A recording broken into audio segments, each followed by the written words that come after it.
All right, thanks. Just want to wait a few minutes. I'll get for just a few minutes. Did he say he was coming? I didn't hear either way. I just assumed he was.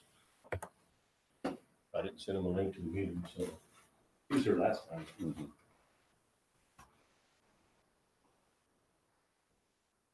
It's obviously.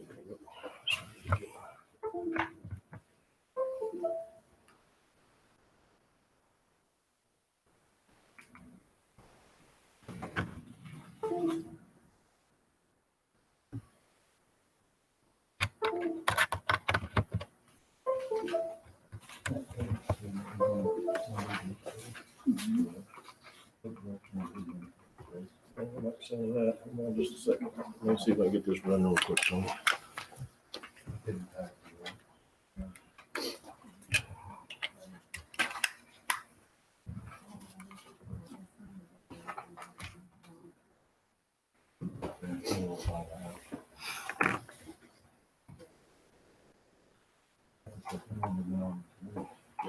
On here.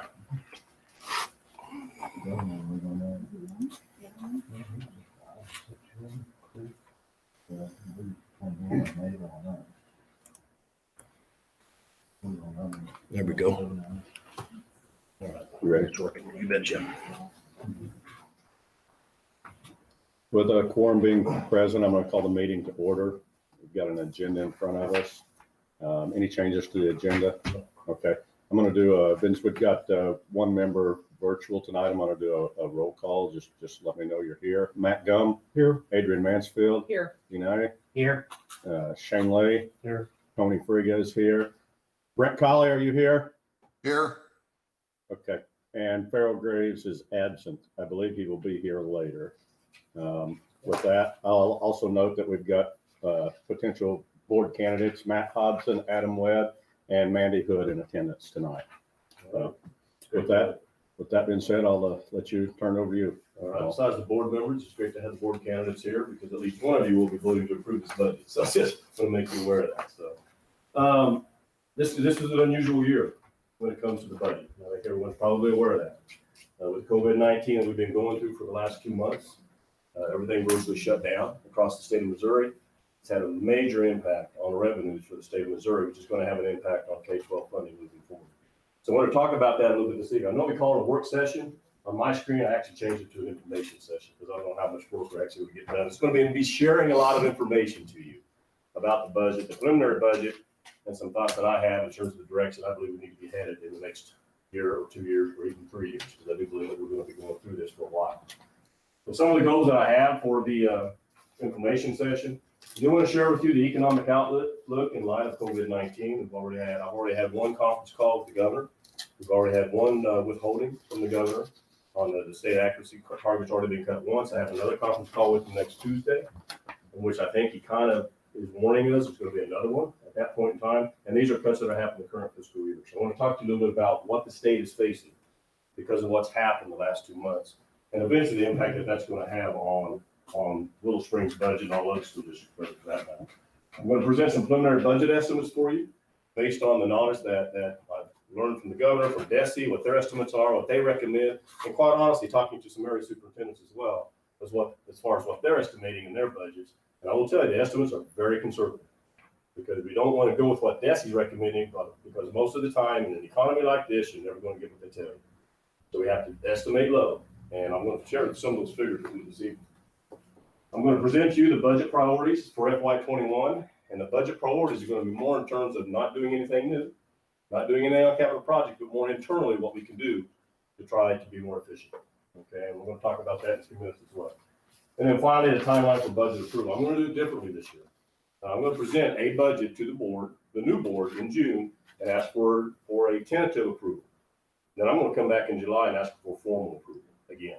The reason for that is because when I ask you to approve a budget in June, I don't have the finals yet. I don't have the ending balances because I don't know what they are. And this is it's very difficult to predict that this year because we've been 7 weeks without school. All right, so we've saved some dollars. We continue to pay our staff, but we've saved on fuel, we've saved on utilities, we've saved on sub costs. So we have that. We're getting care money in. We're going to get that. We've already had one withholding. We'll probably have another one. So we got money coming in. We got money going out. So it's hard to estimate what that's going to be. So I'd rather come back to you in July when I know those numbers are solid and we're done. Then I can say, okay, here's your budget. We're going to do 2 budget approvals. We have to by statute in June, but I'm going to come back to you again in July and have you do it again. All right? Just to make sure everybody's clear on the numbers. We'll talk about that when we get to it. Basically, it'll impact of COVID-19. We have major revenue losses to the state. Governor Parsons, in his statement during the conference call, said it will be necessary to withhold, at that point, $500 to $700 million out of the state budget, not counting what has already been withheld. All right? So I'm fully expecting to get another withholding next week when he has another conference call statewide with all the superintendents. The economic situation is pretty bleak right now. It'll come back, and you can look around. Businesses are opening back up. Slowly, they're opening back up. So it will bounce back, but it will take at least 3 to 6 months before we see anything. You know, so he's looking at the message that he had to the superintendents was you might plan on the next 2 or 3 months being pretty rough. Right? As things start opening up, the revenues will start coming back in, but they're not going to be there for a while. We can expect a substantial decrease in revenue for FY21. You'll see the decreases not only in the formula, with the SAT has already been dropped to 3810 or 6310, all right? And it's going to go lower, I believe. The classroom trust, which is casino money, casinos have been closed. Prop C money, that's statewide sales tax. You know where that's at because all the businesses have been closed. So we're going to see some substantial decreases in revenue coming in for next year on the state side. That, combined with declining enrollment and ADA, will make for a difficult year.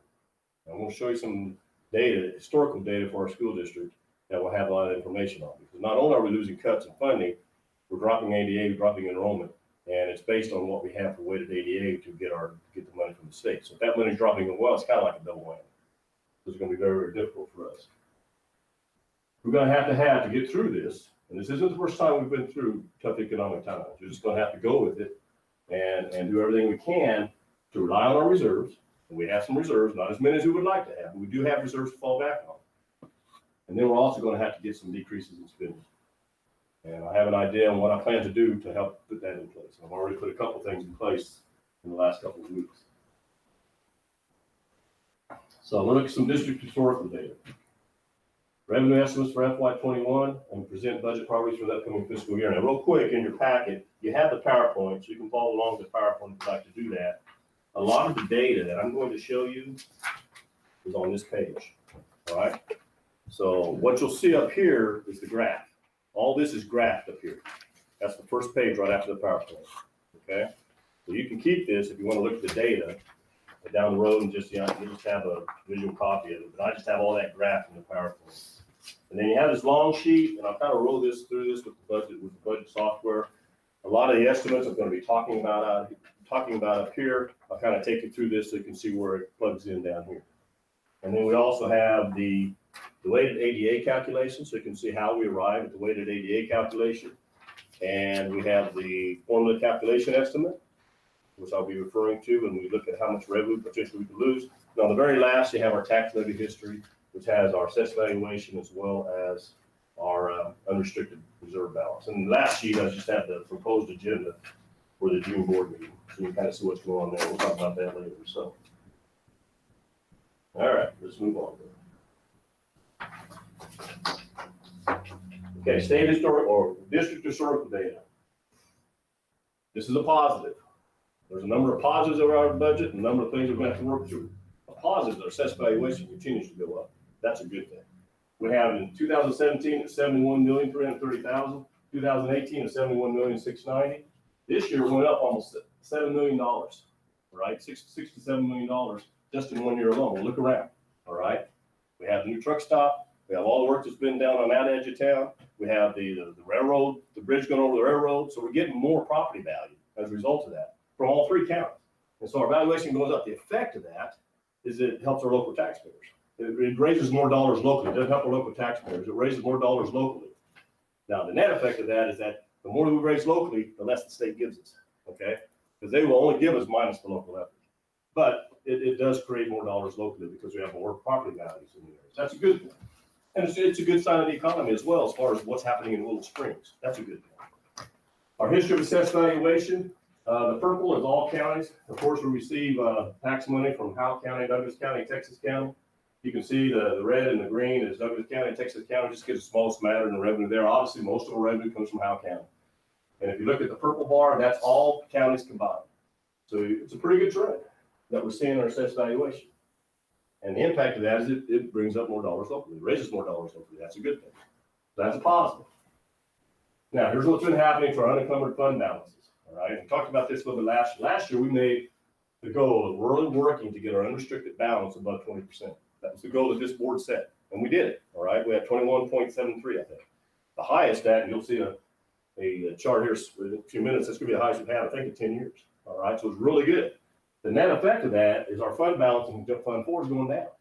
Because to get the reserves up in Fund 1, I didn't transfer as much in the capital outlay, and we've been doing some things. All right, we've been doing things that needed to be done. You know, so we're fortunate that we have those projects completed now. All right, and we really don't have anything on the front end that we need to take care of right now. So we can sit on it for a while and work to build those reserves back up in Fund 4. The key here is we really want to make sure that this stays strong. These are the reserves we're talking about that'll kind of get us through the next few years, a couple of years. But gradually, in order to build this back up, this is going to come down. Okay, so the goal is kind of bringing these closer together, but still keep an eye on maintaining that as strong as possible. So. When I talk about capital projects completed, we pointed to elementary. If you recall, we were getting water all inside the cafeteria. Those walls had to be replaced. We took care of it. We had roofing needs that needed to be taken care of as well. And so we did a lot of that work on the elementary and those areas that we needed to get done. We replaced the roof on Grimes because it's an insurance claim. Potentially, we're looking at a possible insurance claim on the upper elementaries with all the recent storm. And I'm working through music right now to see if we can get a claim on that. If we can replace that roof for $1,000 deductible, great. But if we can't, we're just going to have to live with it for a while. Okay, it's nothing that's potentially structurally not good, but it just needs to have some work done. So we've done some maintenance and repair on district roofs. We purchased a Suburban and 3 buses. So we've done those things. We've also replaced the playground equipment that's 25 years old on a 60-40 match with the health grant. And that was a good thing to do at the time as well. So all these are things that need to be done. We got them done, and we're in a good place now. And if we needed to stop, now's the time to stop until we kind of regroup and see what happens with the economy down the road. We still have lease payments remaining. And this is probably the biggest thing, as you know, that taxes are Fund 4. We have a $300,000 lease payment a year with the middle school, high school edition. We have 3 more payments. That pays off in 2023. All right. We also have 1 more payment on the activity buses that we purchased a couple of years ago. All right. That payment's due in July. And then we also have, as the board approved last month, we have the LED light retrofit, which will be, I've already secured the funding on that. I've already visited with Ryan Evans with Integrity. We're looking at a kickoff of that project here in a week or 2. But we'll have 5 annual payments, either between $40,000 and $45,000. But we also remember we're saving minimum savings of $35,000 utility cost a year, and I think that's a conservative estimate. So in theory, the savings in utility costs will pay the payment in the LED light retrofit, as long as you transfer that money over to Fund 4. Then it makes sense. Okay.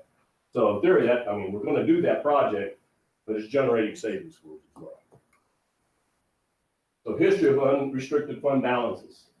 This is where we were back in 2009, 2010. 11.88% was dangerous territory. I don't know how many of you were on the board at that time or whatever. If you were, you probably remember some of the conversations, okay? But then look at what's happened since then. We went up to 15.38, 20.5, right? Dropped down and went up to 20.65, down to 17.97, stayed pretty steady. 2 years ago at 19.73, 3 years ago 19.73, 2 years 19.53. This last year we had 21.73. So we did well in raising those unrestricted balances, and we're in better shape. We should. I would be more comfortable with higher. All right, but we're in pretty good mode as far as that's going. I am concerned that I don't believe we're going to be able to keep it there at the end of this fiscal year, because I'm going to look at making a transfer as much as I can into Fund 4 to get that growing again, and still trying to protect the unreserved balance or unrestricted balances. So that's kind of where we are with our history of unrestricted balances. Student enrollment, not a good sign. That's part of the issue that we're facing with respect to losing revenue. And it's been a downward trend. We've lost 60-some kids, 61 kids in 5 years. And folks, I don't have an answer to it. I don't know why. To me, it's more of a state of Willow Springs. You know, are we having more families move away, fewer families move in? I don't know. Any thoughts on that? Anything any of you are hearing or anything? Do we have a count on homeschool and kids going to private school? We don't have a count on that because we don't track that. Right. You know, I did visit with Chris Wagner today about exactly that. Mhm. Because the only thing that might be is the number of kids that are leaving the school system to go to homeschool that we can control. And even then, we can't really control it, maybe to an extent. But I don't know how many kids that ends up being. I mean, a lot of our kids end up moving out of district. You know, or just, I don't know if it's a state of how many jobs we have available in Little Springs or not. I mean, is there anything that's bringing families into Little Springs? You know, so that makes me nervous. You know? Do we have any idea how many kids are planning to go to the new Christian schools at K through 3 or Yeah, something? and I'm not sure what the status of that is right now. I haven't heard anything at all. I heard when they came out in the paper, just like you all, that they were going to start very, very slow. It wasn't going to be a large number of kids, and they're doing that classical curriculum. And I think it was going to be a K3, I think. Yeah. And so I haven't heard where they are with that right now at all. So that's the one thing. Now, obviously, if our enrollment's declining, well, then our ADA is going to be declining as well. And we're paid off the ADA, off the state formula. And so that directly impacts resources coming in, okay? Now, you can kind of see where I'm going with this. I mean, if you're looking at the data, go with that data. Okay, fewer kids, gotcha. Smaller ADA, regular ADA, weighted ADA is less, right?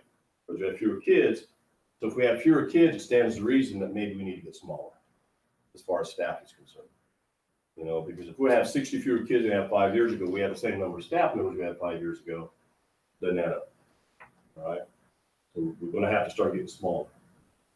Weighted ADA is also takes into account free and reduced lunches, takes into account ELL students, and it takes into account, well, special ed. And they give us thresholds, and so we get additional funding for those kids in those categories, the number of kids we have in those categories. So that's why that number's higher than the regular ADA. Okay. So those are issues that we need to be aware of within our budget. Okay, declining enrollment, declining ADA. Which one does the 3-year comparison? Like, aren't we judged on like our Yeah, 3 years? first and- prior year and second prior year, they pay the state formula off that. They'll pay the state formula off your prior year ADA. Or the second prior year ADA, whichever's higher. The regular ADA or weighted ADA? The regular ADA. Isn't that what you were asking? Yes. Okay, so I'm sorry. Say it one more time slowly then, so I can comprehend that. So, It's paid off the prior year, it's paid off the prior year weighted ADA. So they'll look at the prior year and the second prior year, and whichever is higher, they'll allow you to do that. The reason for that is because if you're declining, right. you're not jumping off the cliff right away. Okay. So they give you a little bit of time to make up for it within the budget. You know, so So- hopefully if it bounces back, then you get that ADA. Right. So once again, then we are, paid through the weighted ADA. Yes, from DESI, not on From everything, not on Right, everything, right, okay. just on the state formula. Right. On Okay. the classroom trust, that's prior year ADA, regular ADA. Classroom trust is the gambling money, Right. okay? Okay. That's That probably ADA. isn't the best thing to say, that's the casino money. Right. And in the Prop C calculations on the weighted ADA as well. Okay. So the only thing that will pay off on the regular ADA is the classroom trust. Okay. Questions so far? I'm painting a picture. I hope it's not like too bleak, but it's not as bad as it looks. It'll be fine. Pre-introduced lunch percent, and this is what leads right into our weighted ADA. You know, we've gone up, our numbers have gone up. I mean, that's an indicator for the economic situation of our families and our community. Up as high as 69%. 2 years, we're down in, I don't know what year that is. Looks like 15, 16. We dropped down to 63.3. Now, I don't know if we just miraculously had a lot of more, say a lot of the people who didn't have a lot of money move out, or a lot of people who had money move in. I don't know what happened, or we just got people who didn't fill out the applications. I mean, more than likely, that's probably what happened. So they'll fill out the application, we don't get they don't get certification. But then the next year, we jumped back up to 67.9. So I find it hard to believe that we jumped 4% in 1 year. So I think it had more to do with internal type stuff. And we're down to 67.4 last year, 66.7. This year, we're right around 66, 67%. So we haven't changed a lot. So, but if you think about it, 2/3 of our kids are on free and reduced lunches. Okay, that's an indicator for our community, for the economic situation for our families. But that also generates more money because it goes into the weighted ADA, so it helps us. I'm not saying it's good that that number's high, but as far as resources, it does provide more resources to the school district. If you look at expenditures by fund, since 2012, 2013, like everything else, everything keeps going up. And you can see fund 1 and 2 is the blue. Fund 1 and 2. Fund 1 is the blue, fund 2 is the red, fund 4 is the green, and then the total is the purple. But you can see the total, I mean, if you look at all our expenditures and all of our funds, it's how often are you ever going to see your expenditures go down? Every year. You know, so, and understand that over 70% of our budget, closer to 75, is staff. Right? Again, that's something to log in the back of your mind. Because that also means that if we need to decrease spending, you're not going to do it on a lot of your fixed costs. If you want to get smaller, you got to get smaller. It's going to have to involve staff. Okay? So. Yes, I'm sorry. That's I fine. thought that the, auditor man, Auditor man. I can't think of his name right now. Kenny. Kenny, there you go. Mhm. I thought he said that our staff was 65 or 68%. Well, I'm going by whatever the budget summary sheet said. Now, as an auditor, he may have he thought it was something else, but I know what I have projected, it's closer to 75. Okay. But mine includes certified staff salary, classified staff salary, and everyone's benefits. I So it's salary and I benefits. think you're right, Adrian, that's the number he uses, but I think it may not roll in the benefits part of that. Right. Okay. There's part of it that it doesn't seem like he rolls into Yeah. whenever he's classified. So mine includes all the health insurance that the board pays and everything. Okay. Right. So when you look at it that way, Right. again, when you try to find areas you can decrease your budget, we're going to try to decrease utilities with the LED retrofit, but you're still running buses. You know, you still got to do the things you normally do. And so the fixed costs are very difficult to downsize because there's just not as many of them. Right. So the thresholds that I'm talking to you about, we can refer to the weighted ADA calculation. You can see it in here if you go to that sheet. There's this sheet here. This is the weighted ADA calculation, and they give you 3 thresholds, and this is where it was for the last 3 years. You have a free and reduced lunch threshold, you have a SPED threshold for special ed, and you have an ELL threshold. And you can look as we go down here. If you look at line 4, for instance, okay, this next year, the free and reduced lunch threshold the last 2 years is 31.42. The state kept it at 31.42 for FY20. They dropped it to 29.45 for the upcoming fiscal year. That's a good thing. When they drop the thresholds, it drops that threshold, which means more of our kids could qualify. All right, over that 29%. So if we have 67%, if it's at 31, only 36% of our kids. When it goes down to 29, then all of a sudden we've got 48% or 38% of our kids who can qualify, which means it brings in more money. So the lower the threshold goes, the more weighted money we get. Okay. So I'm sorry to interrupt, You're fine. wouldn't that be why 2015, 16 dropped like a stone Well, on the amount of dollars that were being brought on your previous slide because of the thresholds. because it went up? That's right. That's And it didn't get as much money. Right. That's right. That could be part of it. I think it's that, but I also think it's to the fact of the enrollment increase. All those things go together. So when the threshold goes up, we get fewer dollars. When the threshold goes down, we get more dollars. All right, so that's a good thing. And what is the threshold? That's the line at which everything above that we get funding for. So if we have 67% of our kids on free and reduced lunches, and the threshold is at 29%, I'm doing the math in my head right now. That is 58% that we'll be funded for. But if it's at 31%, that 58, right? So 67 minus 29, what is that? 30, 40, 48. No, 38, right? Mhm. So it's 38% to 67. Here it's only 37, or 36% to 67. So we only get funded for the 36% here. Here we get funded to the 38%. So we get more funds, it generates more dollars. Okay, so once we hit 29%, then we start getting paid for it. Well, no, exactly. Every kid above that, Right. You know what I Okay. mean? Yes, every kid as a above percent, that. not every Right. single kid, but as a percent. Right. Every Okay. percent above that, we get more funding. Okay, got it. All Okay. right. So again, the higher the threshold goes, the less funding we get. The lower the threshold goes, the more funding we get. Okay. So on example here, same example for SPED. You know, it's 12.06 last year. This year, they're raising it to 12.83. That's going to reduce our weights for sped. Because now all of a sudden, fewer of our sped kids will qualify. But that would be it's something that don't qualify. We won't get the funding for it. Right. Okay. And then ELL, which are with our Russian community, you know, we have it's 2.5%. They reduced that to 2.07. So we'll get more funding for our ELL population. And I have about 69 kiddos from the Russian community that we receive funding through that. All right. Again, that's not a lot of money. All right. It really doesn't. It's not a lot of, it's not a big number, but it's still additional resources. So what 2 of our thresholds are going down, 1's going up. All right. So it's kind of a wash on that deal. Any questions on that? And that's all how they compute our ADA calculation. They take the regular one, add in the weights, and it rises up. It's a larger number. Right. And that's what our formula is paid out, is the weighted ADA. So state adequacy target. All right. This is important. It was originally paid at $63.75 this year. All right. That is the estimate that DESE gave us, and that's the estimate DESE is still giving us for next year. The state adequacy target is the $63.75 times our weighted ADA, which gives us our state money. Okay. The May reduction, on May 21st, I believe it was, the governor had already issued the first withdrawal, and he reduced that number from $63.75 to $63.1087. That's where it stands right now. All right. We have another conference call next week. I would not be surprised if that number goes lower. We just have to wait and see what's going on. Or he may choose to do something different with the classroom trust or the prophecy. So, but right now I am basing this budget on 6308. I talked to Aries Soups and they're kind of sticking with that number. Originally I had 6308, 6375.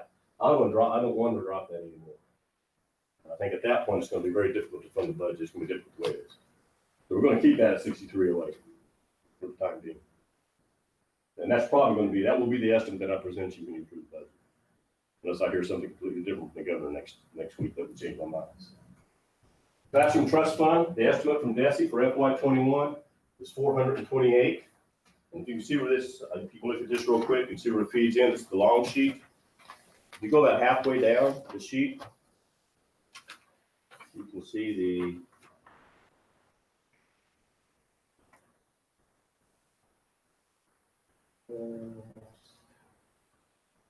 about halfway down, you see Classroom Trust. You see the DESE transfer prior year weighted ADA, and you see Classroom Trust below that. And I'm estimating that at 375.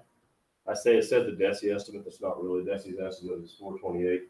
For the purposes of this budget, I'm paying that at 375. You take that times the prior ADA, and that's the estimate on Classroom Trust money coming in, which is about $449,711, which is lower than what we projected this year, obviously. This year we're close to about 500,000 or more. So I'm basing it on 375 right now, based on what I'm hearing from what other soups are doing, as well as what the governor's talking about. Again, those are casino rules. Prop C statewide sales tax estimate from DESE for FY21 is 1,049. This budget is based on a budget for Prop C, and you can find Prop C there about halfway down the page, 975. Take that times the prior year weighted ADA. Estimated revenue is about $1.3 million. About $1.3 million for next year on Prop C money. So all the estimates are lower than what DESE is recommending by intent. I'm not going to overinflate the budget. So, budget negatives. Declining revenues as a result of the economic downturn. Okay, no one expected what is happening right now, but we're going to have to work through it. If you go to your formula calculation page, and there's a whole bunch of numbers on there. What I really want to draw your attention to, they look at what our state formula payment will be. They take out our local effort, and then they say, okay, what's left is the state formula. That's what you're going to get from the state. If you go down to the very bottom after line 18, it says total SB 287 payment. If you that all the way to the right, it says that's $6,680,764. That's the projection from the state based on the 6308. Okay. And our prior year weighted ADA. So that's what that is. Okay. That's right now estimating at least $100,000 or more or less than what we received this year, what we estimated we would receive this year. Not counting whatever deductions we get in Prop C and deductions we get in Classroom Trust. Okay. So we need to keep that in mind as well.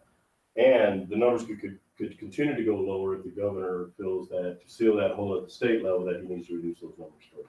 Right now, the estimate is that we're probably going to be about 110,000 less than what we were this year. Right. And again, that helps that we can do the priority weighted ADA because the softens the blow just a little bit.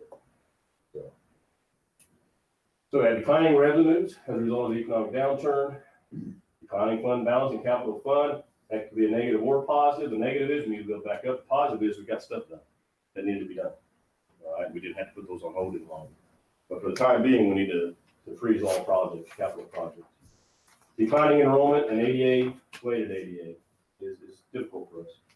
And unless that bounces back, I mean, we're going to have to continue to deal with this every year. And hopefully we can start seeing new families with lots of kids move into the district. We've been trying to do things to attract students from the K-8s come to our high school. We've had a little more luck. I think Junction Hill's sending a few kids over. Most of our kids from the K-8s come from Richards. But we'll go down and we'll try to recruit kids from every one of our K-8s, even as far south as Glenwood. And it's difficult because we're so far away from those. But we're no longer sending a bus. We're sending a bus, you remember, down to the Civic Center trying to pick up kids. So we stopped that.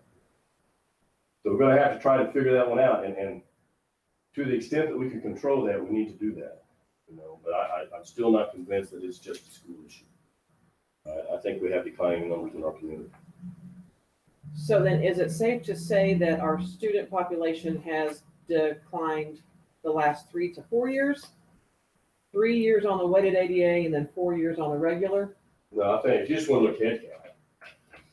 I mean, here's our regular ADA. Okay. I mean, that's a regular ADA. This is our student enrollment. I mean, we're Okay. 5 years. So that's 5 years. Yeah, we've lost 61 kids in 5 years. District-wide. So how many years do you watch it decline before we start to do something? Like what do most schools do? Or what does MSBA tell us to do? Well, if you can't get the kids, you better decrease your expenses. And again, here's the theory. You're going down in students. Do you need all your staff? We have 60 fewer kids now than we did 5 years ago. Why do we still have the same number of staff members? So we need to continue to look within our system and see if there's areas that we can downsize. And there's a way to do that. I mean, I'll explain that to you. I've done it before. It's not pleasant. It's not easy, but it's necessary sometimes. Okay, yeah, I just didn't know if like MSBA said, wait 10 years, wait No, I don't 8 think- years. I don't know if there's like but a the magic problem- number. Yeah, but the problem is, I don't know about a magic number, but there's no magic button. There's no magic solution. Right. I don't know how all of a sudden we can get 60 more kids in here by next year. I mean, I don't know. We need to make Well, I got ideas. But I probably don't want to talk about it right now. But yeah, I mean, it's tough when you're losing that many kids. Right. Bill, Yes, Brent. a couple things. First of all, I know it doesn't make any difference in the fact we're still losing money, but I think the enrollment drop is not pretty indicative of most of the schools around us this past few years. And the second point, when we talk about the cuts, about losing 60 kids and cutting positions, how many positions have we cut in the last couple of years? We cut, well, and let me answer your first question first. I haven't collected the research on that from other districts, and I can certainly do that. But I would tend to agree with you that I do believe it's not just a Willow Springs issue. I think it's a regional issue for South Central Missouri. I would exclude the West Plains because they're a larger district and a larger community. But this isn't unusual for smaller communities, I don't believe, in this area because we're very rural but on the other hand, I mean, I speak to realtors and they were, obviously when this COVID thing started, they had plummeted. But here in the last month, I mean, they're selling houses left and right, and so I think that's people coming to the region. It's not just Willow Springs. So I think that's turning back around again, but I would tend to agree with you because of our rural nature and where we're located. That would not be unusual. I could try to get some data from the SCA schools and see what they're doing. But that being the case, I don't think they're seeing as dramatic a drop as we are. And that's just hunch. That's just a hunch. But I can try to get the data. Your next question was the number of positions we've downsized. We've downsized 3 or 4. If you remember, we changed from the block schedule at the middle school to the 7-period day. When we did that, we were able to downsize 2 positions, 3 positions, I think. Now we gave one back because we're moving our STEM program to full-time instead of part-time. So we gave one back, but then this year we downsized another one at the middle school. And I will tell you, I've already had a general conversation at the elementary school that the one remaining position that we have available, we're looking at absorbing that one as well. by moving folks around. And so by the time it's all said and done over the last 3 years, I would say we've downsized 4 or 5 positions. So does that answer your question?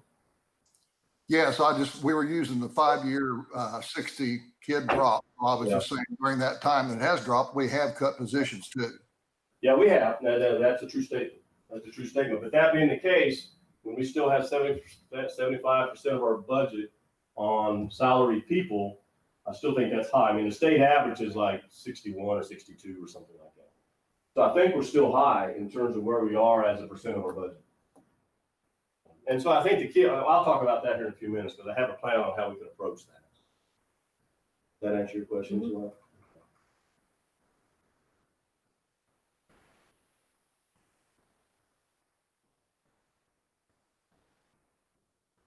Okay. Already talked about declining fund balance. I'm going to try to get as much in there as I can this year as we end out the year. Declining enrollment, ADA, and weighted ADA. We have positives too. We have positives. We have the CARES Act revenue. That's schools' version of a stimulus check, basically, is what it amounts to. You know, everybody got the $1,200 check. We're going to get a $346,000 check. Well, that's a good thing. All right. I think it says 342. I estimated when I did this again. I went back and looked again. The actual amount is 346,924. All right. Actually, I already applied today for 75% of that. I filled out the application. The application was approved through DESE, and I went ahead and applied for 75% of that. All right. I'm going to use that. There are multiple ways you can use that. I'm going to use that to help pay, because one of the reasons you can use the CARES money is to keep people employed. And since school's been shut down since March, we've been paying our people. So we can go back now and apply that toward the salaries that we've been paying since March. All right. So that will help backfill, which will help our ending balances. All right. So that's a good thing. And I believe I'll get that. And they only give you 75% of it because the other 25% they're holding in reserve because we have to go out and make sure we contact all of our non-public schools to give them an opportunity to have access to that same money. And so they have to pull that back and figure that out statewide. Then they'll send a list later and say, okay, you have all these non-public schools in your district. You need to contact them and see if they want part of these funds. But we don't have any non-public schools in our district. All right. What we don't know yet, we need to figure it out, is we have OCA at West Plains. Those are our Christian Academy. Well, we haven't received a clarification from DESE yet. Is this only for non-public schools in our district? Or is it for non-public schools who may be outside our district that some of our students attend? Because we do have some of our students who reside in Willow Springs School District that attend OCA. Does that give them access to these funds as well? And we haven't received clarification from DESE on that yet. All right. Right now, I'm basing it on the fact that we don't have any non-public schools. So at some point in time, when they send out that list, we're not going to have any on it, and we'll be able to apply for the other 25%. All right. And I'm hoping, I mean, it doesn't really matter if it's this year or next year. If it comes in this year, we'll just continue to apply for the salaries and the payroll that we had since school was closed in March. So, any questions on that? That's a positive. All right. So yeah, we're losing money, but we're gaining money. All right. Most essential capital projects have already been completed. That's a positive. So we can sit back now for a year or two and just try to manage the budget. Okay. We don't have any pressing needs right now. Unrestricted fund balance in Fund 1's been increasing. That's a positive. I'm not sure I'm going to be able to keep it as high this year as it was last year, but it has been increasing. And assessed valuation has increased over 8% in the past 2 years. So local revenue is increasing, which is a good indicator for our local economy because there's things being built and business being open. That's a good thing.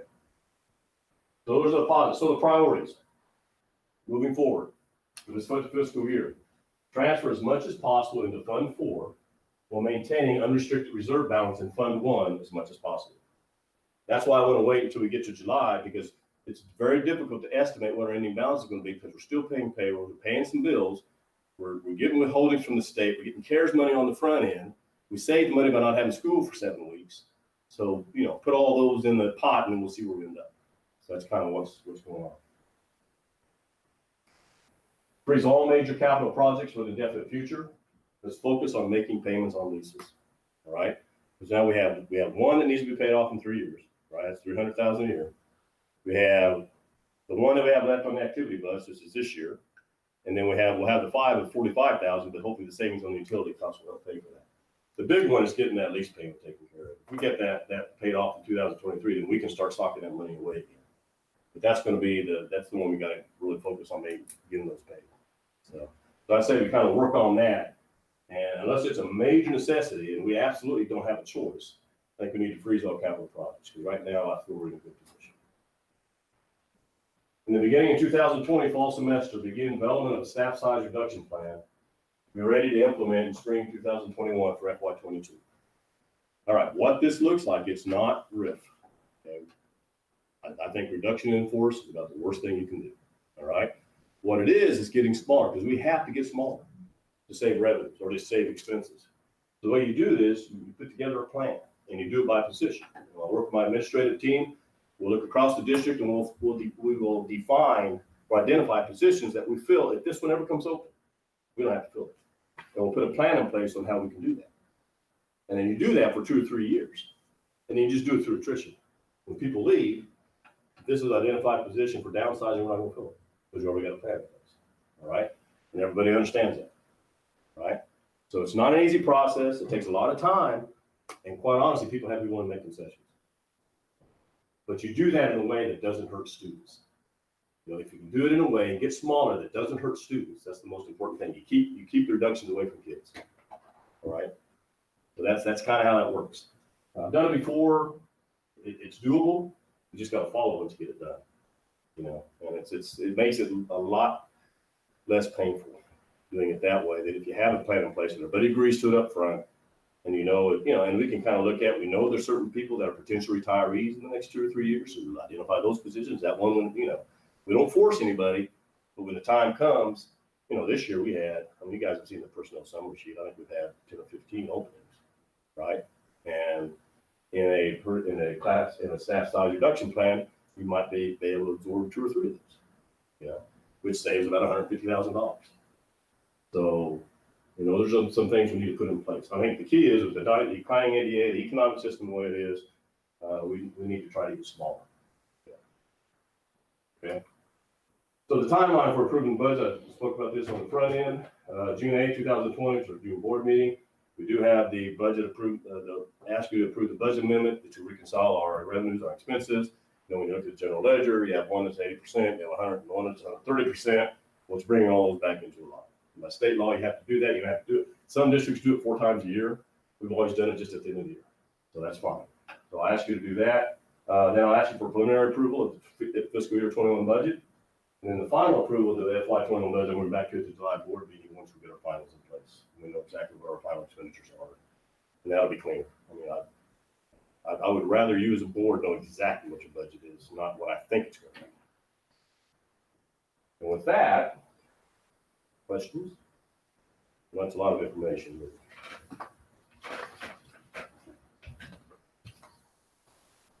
Any questions about any of the documents? A lot of this, as I said, is contained up here in the charts. This long sheet just shows where all the revenues are coming. This bottom sheet, or the very bottom of this sheet, that's just my estimation. It's very arbitrary, all right? That's where I think we will be at the end of this fiscal year, okay? These are those funds. Yes. Where's the number that you're saying that at? Well, operating $2,750,000, that's Fund 1. Right. Capital or Fund 4, $1 million. Okay. All right, so if I'm thinking I'm gonna have $1 million in Fund 4, and you know what the last balance was that you saw in there, right? I think you have a general idea how much I'm gonna try to transfer in there. Right. So, and I hope that I'm hopeful that the CARES money will help us do that. I'm hopeful the fact that we've saved money in the last 7 weeks will help us do that despite the withholdings from the government. And so I'm very optimistic about that. I may not be able to get there, but that's what I would like to do. Because then we have enough in there that will cover all 3 lease payments that we have left. Okay. To get us through the rest of it. If we do nothing else, we've got enough money to pay that lease payment. Right. So then one more time, we aren't doing any, capital projects except the, LED retrofit.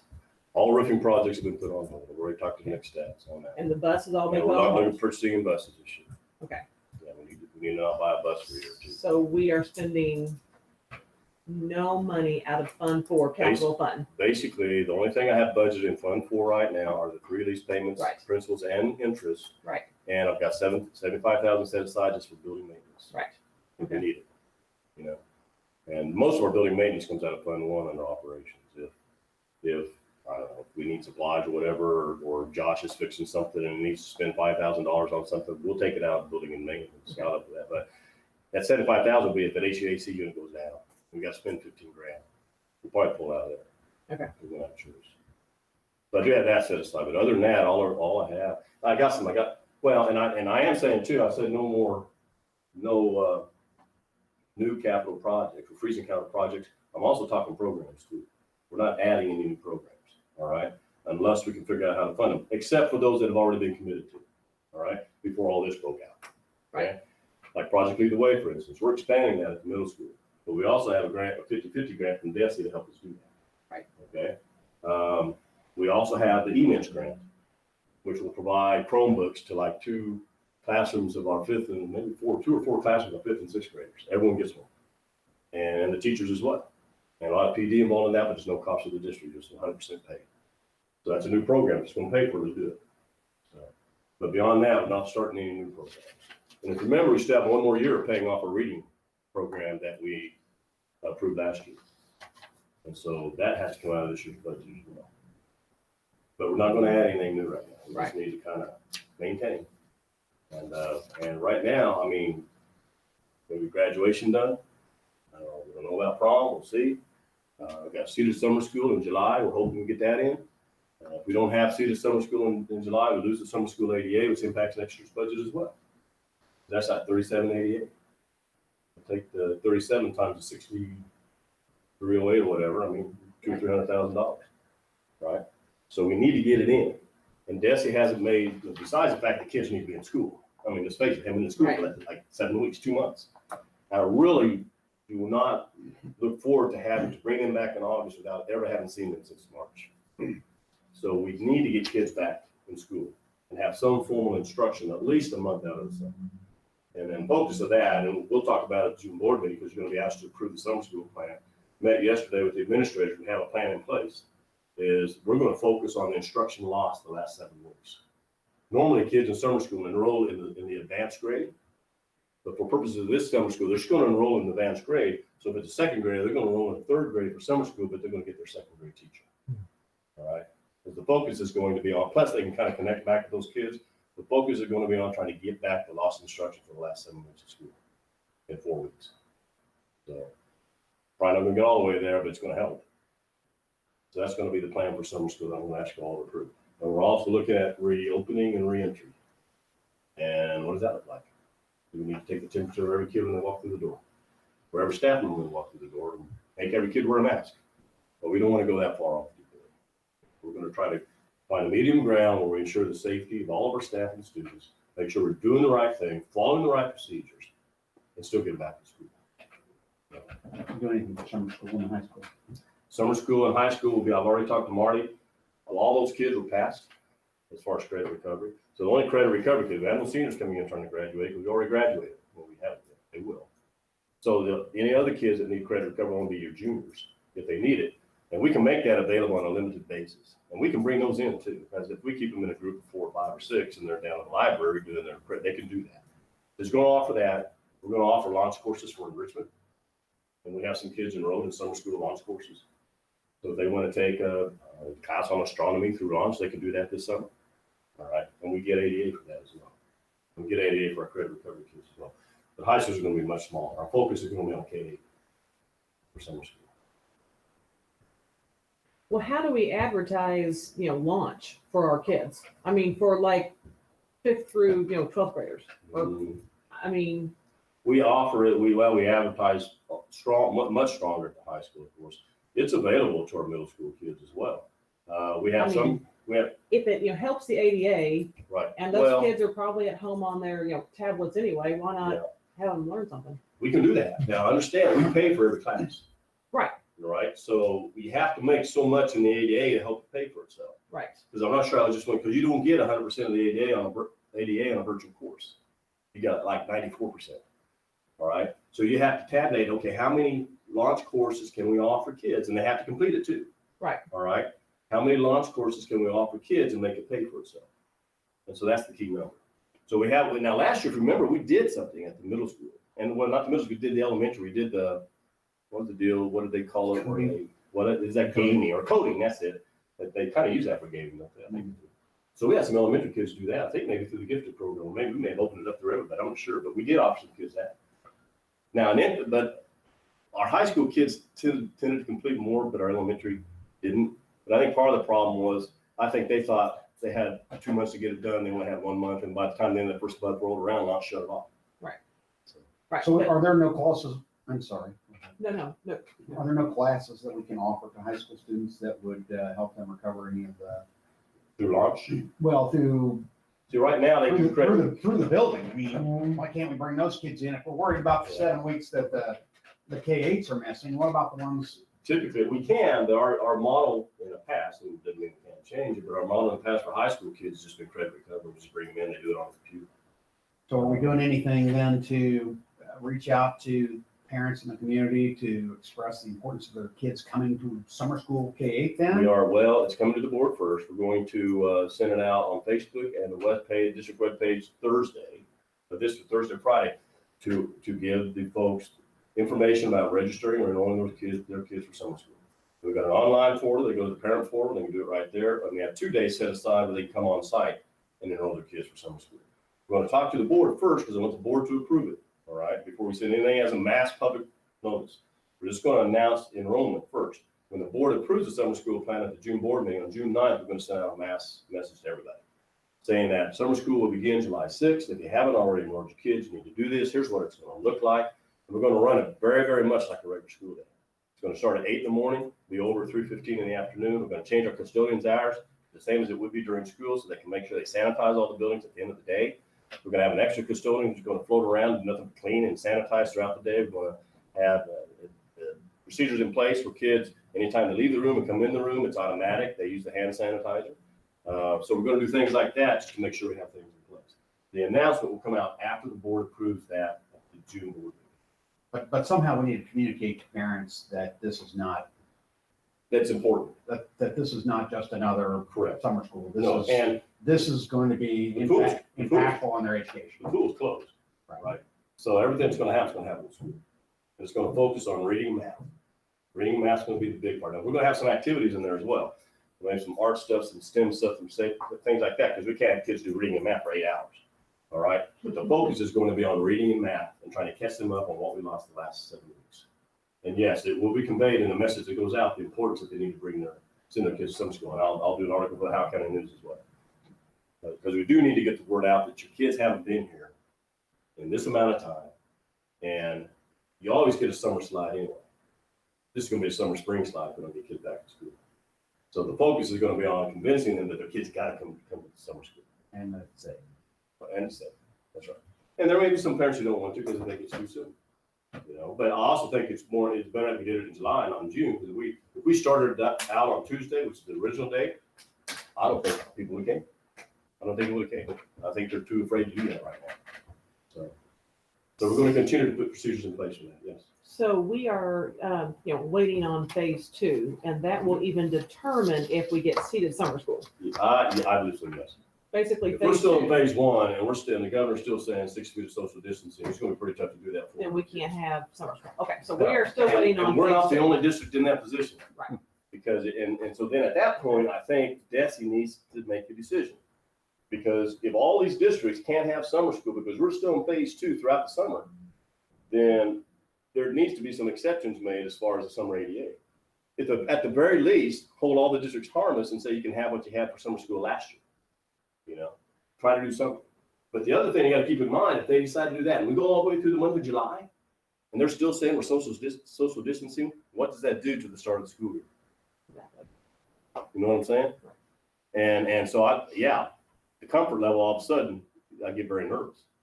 Because the other issue, I can request an exemption to the statute from DESE, the statute that they passed last year about the earliest you can start your school year is August 24th. I can request an exemption. All right. If we feel like we need to do that. When I first thought about that, I'm thinking the only way that I would do that is if for some reason we lose summer school in July. Then it has merit. But then I thought about it, I don't think so. Because if we're told we can't have summer school in July and we got the social distance in July, you think people are going to come to school the first week in August? Right. Second week in August? They're still going to be nervous about it. So at this point, I'm not sure there's any merit to starting earlier than August 24th. So we need, and then plus it changes all your PD days and people coming back and orientation and all that kind of stuff. So I don't know. I'm still looking at that. Right now, I'm just holding out hope. We're having season summer school in July. So has anybody figured out what is the number for launch to where we don't make money, but we break even, since we are getting state money for all of our kids and then we're paying it to launch. So it's just a wash. What is that number? I don't know what it is. I can figure it out. I can actually, Chris Wagner can figure it out. Okay. So I can ask him to figure it out and let me know, okay, how many classes would it take for us to get back on the number of kids who take the class? Because at some point in time, if you get a lot of kids taking it, right, then you make money on it. But again, they have to complete it. Yes. Yeah, they have to complete it. And, And plus, it goes all the way through July, too. It didn't Right. stop in June. and in high school, do they get a high school credit? Yes. Okay, so for They could young, use that for credit recovery. so for younger kids, there's not that motivation to No. complete the course. Well, younger Because kids they're take not it. getting credit. Typically, our younger kids take it for enrichment. Right, so they're not, they're, as compelled to pass it or to complete it. And It would be the parents that have. yeah, exactly. What we've shown is exactly that, Yeah. Matt, is the younger kids tend not to complete. Right. The high school kids, they can get credit out of it. And they're driven to take it because they can select the class that they want to take. Right. So, I mean, it's just more bona fide for high school. Although we did that one special thing on COVID last year. Well, little kids though, I feel they need to be in a classroom with a teacher, Right, talking to them. No, I agree. 7th and 8th graders, they can probably go a couple days with online, but high Yeah. school, but It anyway, really, I just didn't know what that number was. no, it really takes a kid who's driven Right. to do a virtual class. And those launch courses aren't easy either. No. The credit recovery that we've done right now with A plus is easier for those students than if they did a launch course for credit recovery. Because credit for launch is pretty rigorous. Yeah. I mean, it was developed by the Springfield Public School System, and it's not easy. I mean, you got to work at it. So the credit recovery, I think, that would be most beneficial to our high school kids who are behind on credits if they're a junior, would be A plus, which we do right now. Any other questions at all about the budget or anything else?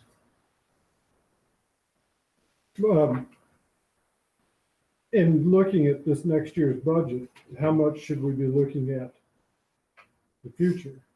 And what we expect in the future. I mean, do we need to, do something, or, base this coming year's budget on what we project in the next 2 or 3 years? I think, well, it's hard to tell what's going to happen with the economy and how long it's going to take to bounce back. Sure. It will bounce back. But it'll take a while. It'll take a while. I don't think it's going to happen in 6 months. I think it'll happen in a year. I mean, we basically shut down all revenue for, not all revenue, but 80% of your revenue for 2 months.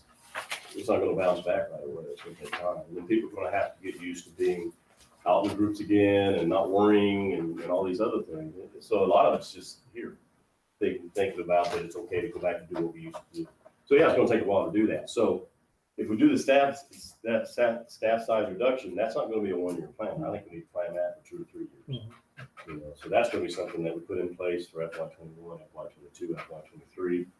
We just draw it out there, and every year we try to get smaller. At some point, you can only get so small, right? I mean, you're doing everything you possibly can.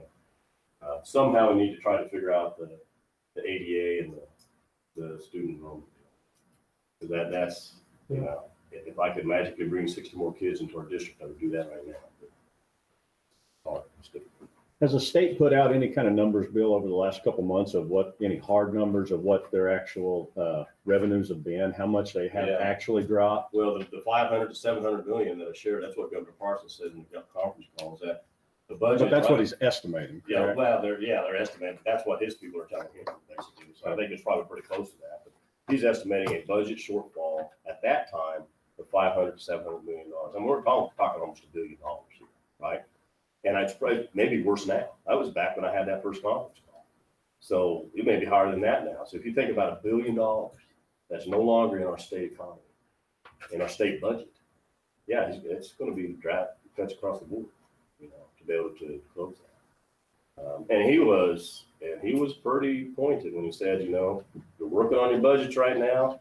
If I were in your position, I'd be very conservative. And if you don't have to do it, put it on hold. He was very just pointed in saying that. So I wish I had better news. I wish I had better news. I wish I would have seen this one coming, but I think anyone did. No. Anything else for open session tonight? Unless there's any other questions from anyone at all. And if you have any questions, if you take these documents home and you read through them and you're like, I have no idea what this means, just give me a call. I'll be happy to answer that for you. My plan now then is I had a governor's conference call next week, and then I'll present a preliminary, I call it preliminary, I'm going to call it preliminary budget for you guys to approve, for the new board to approve in June. Get that out of the way. I think there's 3 motions. One has to do with the budget amendment, so we can reconcile the expenses and revenues. We do that every year. The other one is to give a motion to give me authority to make the maximum allowable transfer at my discretion, right? Which is how I kind of close out the end of the year, and that's what we're talking about tonight. And then the last one then is to approve budget. So, and then I'll come back and have you approve again in July, because I went hard numbers. And then we also have, you have the agenda. I think I put the proposed agenda for the June board meeting in there. I did have Ryan Evans is going to come here and present the results of the IGA. So since we spent money on it, I think you probably ought to see it. All right. And he said he'd be happy to do that. So he'll be at that June board meeting to do that. See, I think there's several other items on there. Typically, it's kind of a mixture between an April board meeting and a June board meeting, because we had the reorganization of the board and we're still doing June stuff. So it's going to be different. If you have any questions about that, just let me know. Only other thing I got before we go tonight, I don't know if everybody realized this or not, but I think tonight will, with any luck, will be Shane's last meeting. He missed his, what should have been his last meeting in March. We had a really good dessert, and we thank you for that, Shane. Yeah. And, but anyhow, you know, it's kind of funny. I think as Shane's tenure on the board, it started out unlike any other that I've seen, because we started with somebody that quit the board, and he didn't start with an election of the people. He started with an election of the board. And then on the tail end, he gets kind of some overtime for a couple of months, you know, so, you know, just kind of an odd tenure. But on behalf of the community, the school district, this board, and myself personally, I'd like to thank you for your time and your commitment to this board over the last several years. Thank you very much. We appreciate that. My pleasure. And then on the other hand, we have election next Tuesday. Mm-hmm. So best of luck to all of you, and Adrian and Coach Cully. You still out there? Still here. All right. Well, best of luck to all of you, and I'm sure no matter what the decision is, we're going to have some 3 really good board meetings. So, all right. With that, I'd receive a motion to adjourn. So moved. By Shane, and a second The last. Yep, second. by Matt. I'll do that by roll call. Matt Gum, Aye. Adrian Mansfield, Aye. Dean A, Aye. Shane Lee, Aye. Brent Colley, Aye. and Tony Frigga is aye. Thank you all. And Vasily, are you still there? You want to go ahead and shut us off?